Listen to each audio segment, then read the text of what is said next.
On accueille de nouveaux invités ici sur le studio de Droit de Cité, organisé par le mouvement associatif.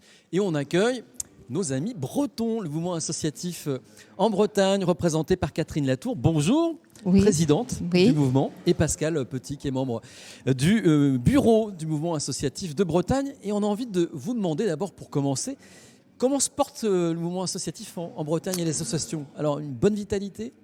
Une excellente vitalité. Le mouvement associatif de Bretagne, c'est 80 000 adhérents. Oui, c'est ça. Donc, associations, 40 000 associations, pardon. Donc, aussi un secteur de salariat important. Nous avons également on retrouve les différentes thématiques du mouvement associatif en général que l'on peut trouver dans l'Hexagone.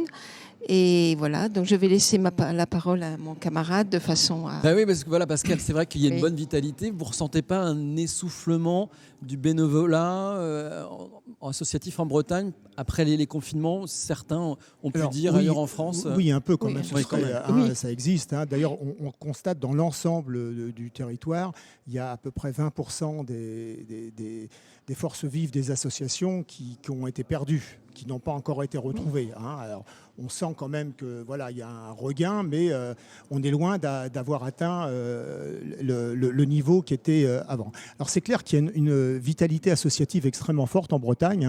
40 000 associations pour le mouvement associatif, c'est plus de 9% de l'emploi privé aussi qui est dans le monde associatif.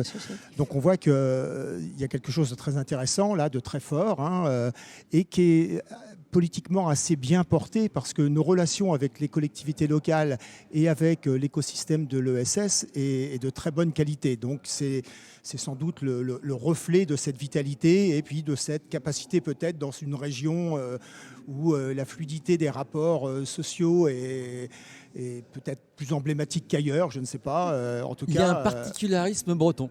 Ah oui. Oui, un particularisme breton.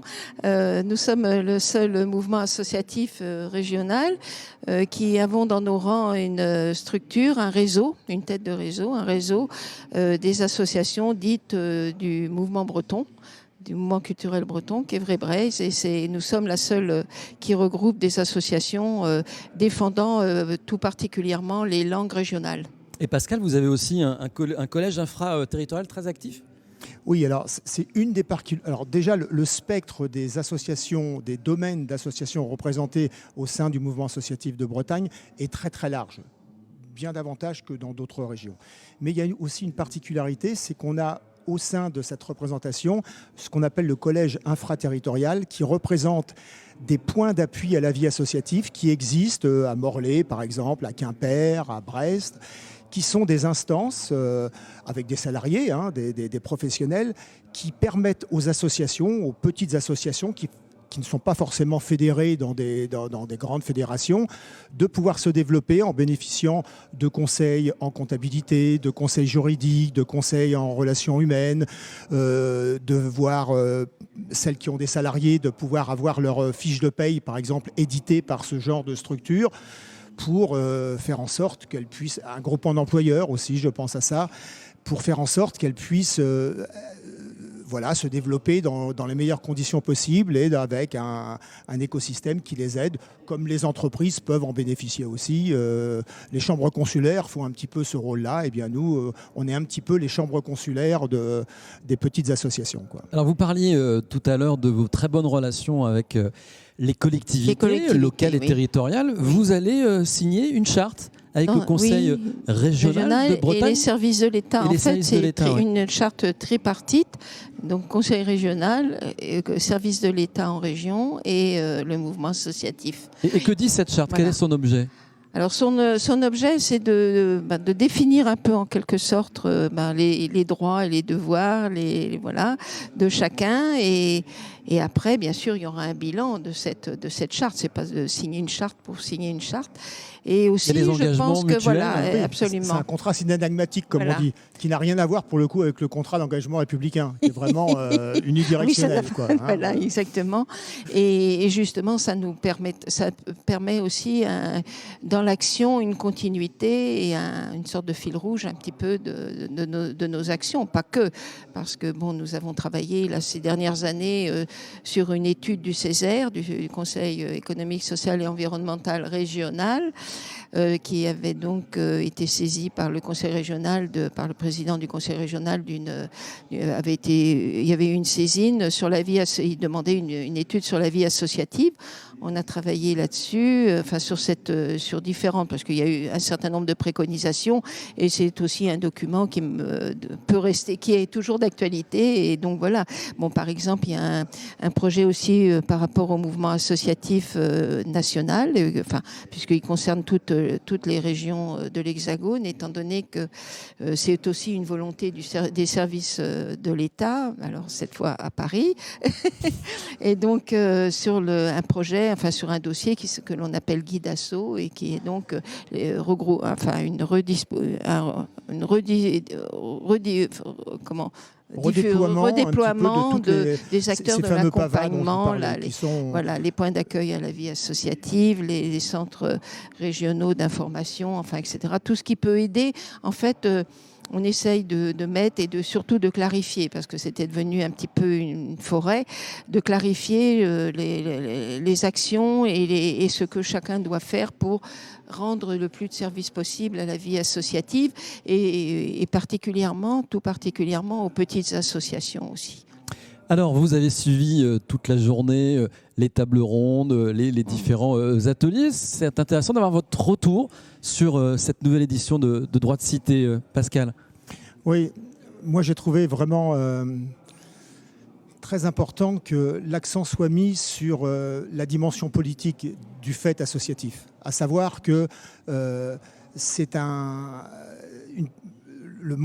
l'association, la loi du 1er juillet 1901, correspond à un pouvoir d'agir citoyen qui ont la possibilité de se mettre ensemble pour partager autre chose que des bénéfices. Il faut qu'on puisse comprendre la force que dans une société où tout est marchandisé, la force de ce premier article-là, partager autre chose que des bénéfices. Et je pense qu'il faut absolument que toutes les associations prennent conscience qu'elles sont l'expression d'un agir citoyen qui est absolument précieux, qui est un maillon essentiel du fait démocratique.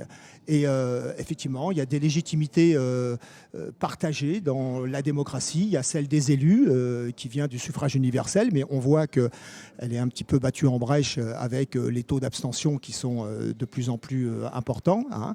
Mais il y a aussi la légitimité de ces associations. On pourrait rajouter celle des corps constitués, des syndicats, celle des entreprises, etc. Et c'est tout cet ensemble.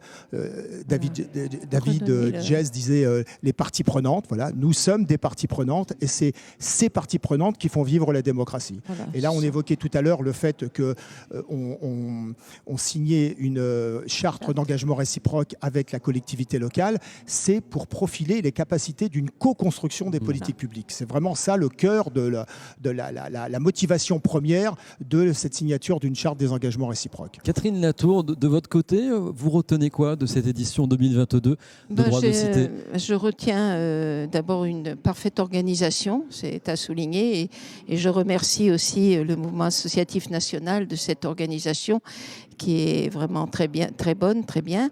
Et moi, je rejoins tout à fait les propos de Pascal, parce que c'est vrai qu'au fil des années, j'ai pu constater quand même un certain... si l'action associative continue, je pense que beaucoup ont perdu un peu quand même ce sens du politique. Alors souvent, parce que souvent quand on emploie le mot politique, on voit le parti politique. Or là, pour nous, pour les associations, il ne s'agit absolument pas de parti politique, mais de